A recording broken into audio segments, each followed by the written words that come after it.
Alors, juste quelques petites mentions.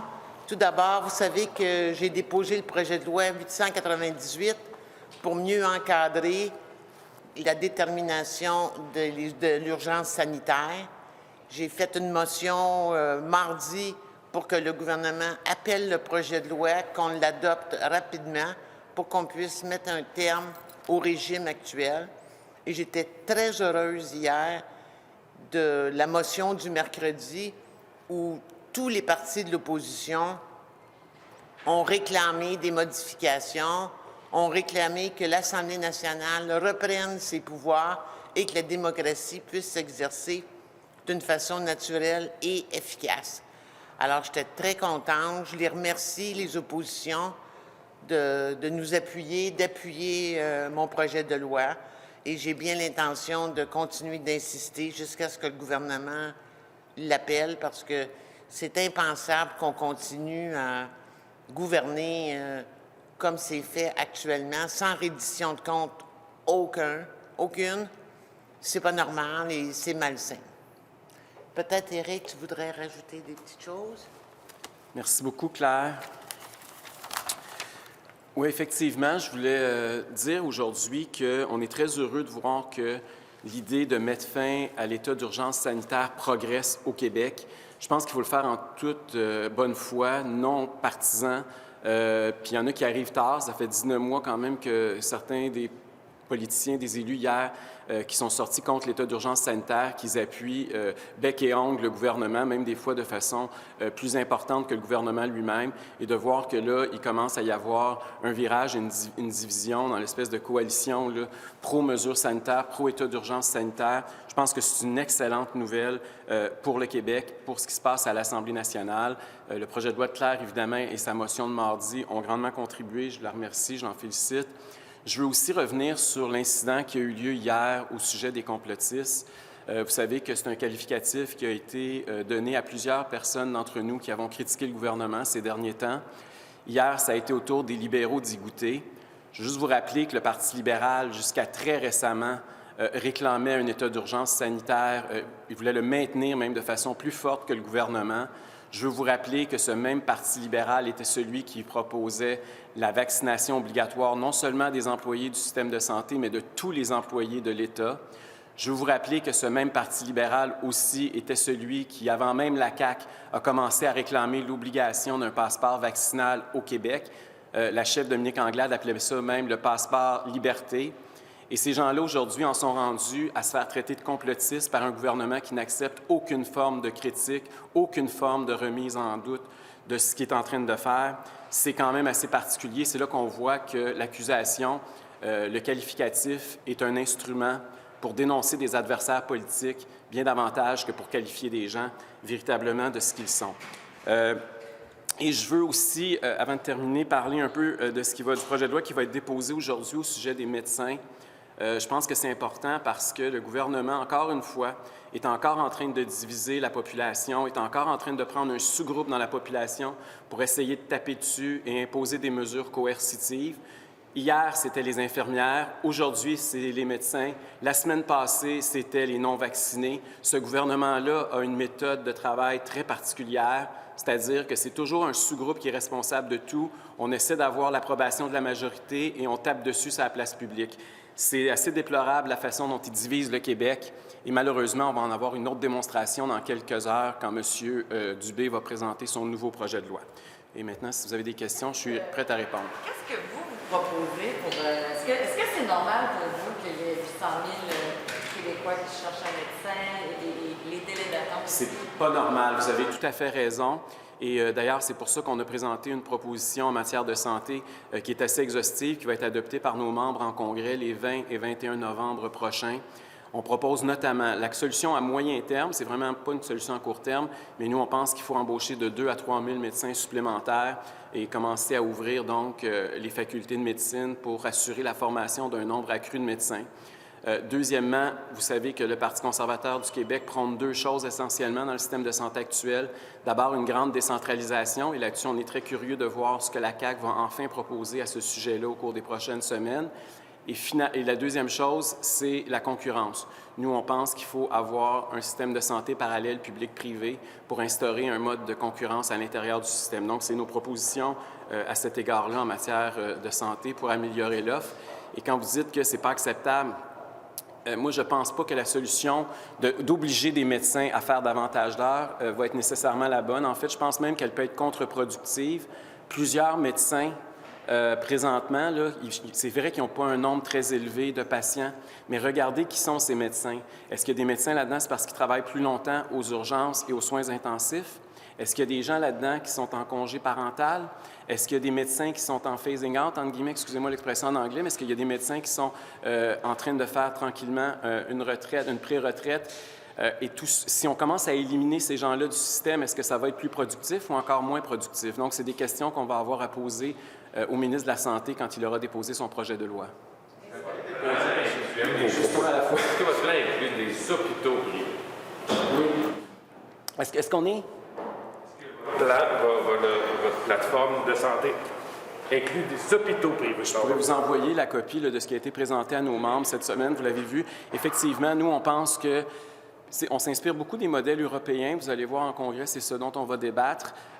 Moi, j'ai eu la chance d'aller, par exemple, à Stockholm, visiter le système de santé où, justement, l'État, il y a des hôpitaux. Là, j'ai été dans un hôpital 100% privé qui est adjacent à un hôpital public. Et quand le public déborde, bien, le gouvernement paye. Ce n'est pas les gens qui sortent leur carte de crédit, leur carte d'assurance maladie fonctionne et ils peuvent aller de l'autre côté. Et souvent, le privé réussit à offrir exactement les mêmes soins à meilleur prix.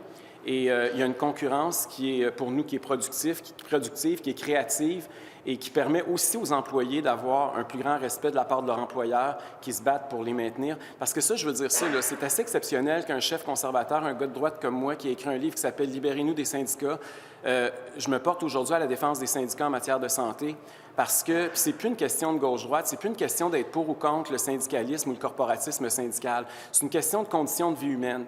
Je pense qu'il n'y a personne au Québec actuellement qui voudrait travailler dans le système de santé parce que le gouvernement du Québec est un mauvais employeur.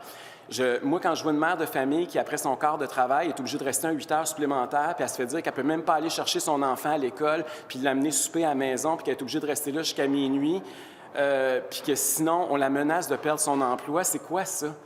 Quand on dit à quelqu'un que demain matin, tu vas prendre tes clics, tes claques, puis tu vas aller travailler à 200 km d'ici, puis tu n'as pas un mot à dire, sinon tu te retrouves sur le chômage, c'est quoi ce genre d'employeur-là? Qui fonctionne encore comme ça au Québec, à part le gouvernement du Québec? Puis qu'en plus, ils essaient d'instrumentaliser l'urgence sanitaire pour continuer à imposer des conditions de travail déplorables. Il y a quelque chose là-dedans qui est inhumain, puis en tant que Québécois, il faut serrer les coudes, puis il faut être solidaire, je crois, du personnel de la santé en cette matière. En santé, M. Duhaime, je veux vous amener sur vos propositions en environnement. Hier, vous avez déposé votre plan et vous dites que le Parti conservateur tient compte de nombre de prévisions catastrophistes formulées dans le passé qui se sont avérées être des modélisations simplistes et erronées. Est-ce que la science du climat est une modélisation simpliste Non, mais on erronée? fait plus référence. Vous vous souvenez de l'espèce de bâton de hockey qui parlait qu'on aurait 6-7 degrés de plus? C'était à ça que ça réfère, cet élément-là. Mais effectivement, puisque vous me parlez de notre plateforme en matière d'environnement, de ressources naturelles et de transport, je veux effectivement dire que le Parti conservateur va être possiblement le seul parti à la prochaine campagne électorale à défendre l'exploration et l'exploitation de nos ressources naturelles, particulièrement de nos hydrocarbures sur le territoire québécois. Nous, on croit qu'économiquement et environnementalement, c'est sain de devenir autosuffisant en matière énergétique, de cesser de dépendre de l'étranger pour s'approvisionner. On pense que du pétrole qui est pris sous nos pieds est plus vert que du pétrole qui vient de quelques milliers de kilomètres de chez nous. Donc, on a une approche différente des autres.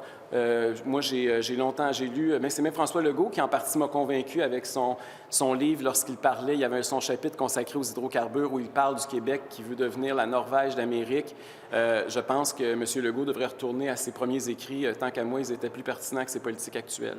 Vous parlez à qui? Parce que est-ce qu'il y a une acceptabilité sociale pour le gaz de schiste encore au Québec? C'est une bonne question sur l'acceptabilité sociale. Je pense que c'est important qu'il y ait acceptabilité sociale. On a vu récemment cet été au Saguenay-Lac-Saint-Jean, par exemple, un projet GNL Québec qui avait une acceptabilité sociale et le gouvernement l'a rejeté. Je pense que c'est très important, effectivement, d'avoir l'acceptabilité sociale, mais je suis convaincu que si on utilise des technologies propres, si on on explique à la population que nos législations en matière environnementale sont supérieures de celles d'où on importe actuellement le gaz et le pétrole et qu'on va permettre à ces gens-là de travailler avec d'excellents emplois plutôt que d'envoyer ces emplois-là à l'extérieur puis de continuer à envoyer l'argent des Québécois à l'étranger, je pense qu'on va avoir une acceptabilité sociale très grande. Est-ce que vous allez vous présenter dans la partielle dans Marie-Victorin? Est-ce que c'est une option? C'est une bonne question. Écoutez, comme vous savez, j'ai toujours dit depuis le début que j'allais être candidat dans une circonscription de la région de Québec. Je n'ai pas encore déterminé laquelle. Cela étant dit, il va y avoir une élection partielle dans Marie-Victorin. J'ai annoncé qu'officiellement, nous aurons un candidat conservateur dans Marie-Victorin. Je serai dans Marie-Victorin à Longueuil lundi pour rencontrer l'exécutif de la circonscription, parce qu'on a un exécutif local dans Marie-Victorin, pour rencontrer de potentiels candidats et des organisateurs et pour commencer tout de suite à établir notre stratégie en vue d'être prêt pour une élection qu'on souhaite le plus rapidement possible. Donc, un candidat conservateur qui ne sera pas vous, est-ce que vous l'avez déjà choisi? Bien, comme je vous dis, je vais rencontrer effectivement des gens lundi qui ont de l'intérêt à se porter candidat. C'est pas moi qui vais le choisir seul. Je veux inclure les membres de la circonscription. On a déjà près de 200 membres dans Marie-Victorin. On espère doubler d'ailleurs ce nombre-là au cours de la prochaine semaine. Et on veut commencer là, à s'installer et à s'organiser pour une élection partielle, comme on dit, le plus rapidement possible. Est-ce que vous pensez de cette tradition-là que si le chef, par exemple, du Parti québécois se portait candidat, qu'on laisse la place, où est-ce que vous seriez ouvert à faire ça? Écoutez, je ne sais pas si cette tradition-là de laisser la place au chef s'appliquerait à moi. Je ne sais pas si une circonscription de la région de Québec, ça annonce libre bientôt, si la coalition Avenir Québec, le Parti libéral et le Parti québécois et Québec solidaire vont se précipiter pour dire qu'ils ne veulent pas présenter de candidat contre moi. J'aimerais ça, mais je doute fort que c'est ce qui va se produire. En fait, ce qu'on voit présentement, c'est de plus en plus, moi je l'appelle la coalition libérale, solidaire, péquiste. J'ai l'impression que depuis 20 mois au Québec, il n'y a plus de démocratie. Vous savez qu'on a mis la démocratie sur pause, pas juste nos libertés individuelles. Et malheureusement, ces partis-là sont rendus tellement identiques. Quand on voit Dominique Anglade qui est prête à appuyer un candidat péquiste, là, pour les gens de ma génération, le PQ et les libéraux, c'est rare qu'ils s'appuyaient un et l'autre. Donc, je trouve ça un peu bizarre et j'ai hâte de voir. Là, certains partis vont présenter des candidats, d'autres n'en présenteront pas. Ça va faire une drôle d'élection, mais moi, je pense que c'est important que le choix du prochain député de Marie-Victorin soit fait par les électeurs de Marie-Victorin, pas par les chefs de la coalition libérale solidaire péquiste. Vous ne pas vous présenter, est-ce que c'est parce que vous craignez peut-être qu'une défaite vous affaiblisse pour la prochaine élection? Écoutez, madame, moi, je vous invite à me suivre pendant une journée. Vous allez voir que j'ai beaucoup de travail à faire. Une élection partielle, je suis conscient que si je suis candidat, c'est beaucoup d'énergie. On a un parti à construire. On a un peu moins d'un an pour le faire. J'ai beaucoup de choses à faire. Cela étant dit, ça va me faire plaisir d'aller dans Marie-Victorin. C'est clair que je vais aller porter main forte à notre candidat. Je vais aller faire du porte-à-porte. Je sais que Claire a même publiquement déjà annoncé. Je sais qu'il y a des dizaines, sinon des centaines de militants conservateurs de partout au Québec qui veulent venir nous aider. Donc, moi, je veux... je pense, puis l'autre truc aussi, je pense que c'est important, là, j'ai pas de racines dans cette région-là du Québec. Je pense qu'il faut avoir un minimum de proximité avec les gens qu'on veut représenter. Rapidement, une petite dernière sur l'environnement. Oui. Est-ce que vous croyez que l'activité humaine a contribué au réchauffement de la planète? C'est ce que le consensus scientifique nous dit. Oui, mais... Bien, moi, je ne suis pas les scientifiques, là. Je ne suis pas scientifique. Dans votre plateforme en environnement, vous semblez dire que l'activité humaine peut avoir ou non... Mais c'est-à-dire qu'il n'y a pas juste rôle. l'activité humaine, c'est ce qu'on veut dire. C'est qu'il y a d'autres facteurs, effectivement. C'est un ensemble de facteurs. Hein. C'est jamais aussi simpliste que ça. Là. Et c'est ce qu'on voulait mettre, c'est ça sur quoi on voulait mettre l'emphase. In English, go ahead. The CEQ, and you remember this during the election campaign in 2018, promised for every Quebecer to have a family doctor. Do you have the impression that regarding this situation with more than 800,000 Quebecers without a family doctor, the CEQ has no choice but to backtrack on this promise? Yes, it's very concerning that the CAC promised us that, yeah, we would have a family doctor, and after 3 years, we're not even close to that. It's actually worse than when they arrived in government. So it's another betrayal. It's another promise that they're not going to respect, obviously. Now they're trying to blame someone, and this is the problem with the CAC, is that instead of taking the blame on themselves for their mismanagement. They're always trying to find a subgroup in society in Quebec to blame. And today it's going to be the physicians. Yesterday it was the nurses. Last week it was the people who are not vaccinated. So it's always somebody else's fault. It's never François Legault's government fault. But we know who's responsible for all of that. And ultimately it's the government, it's the CAQ government.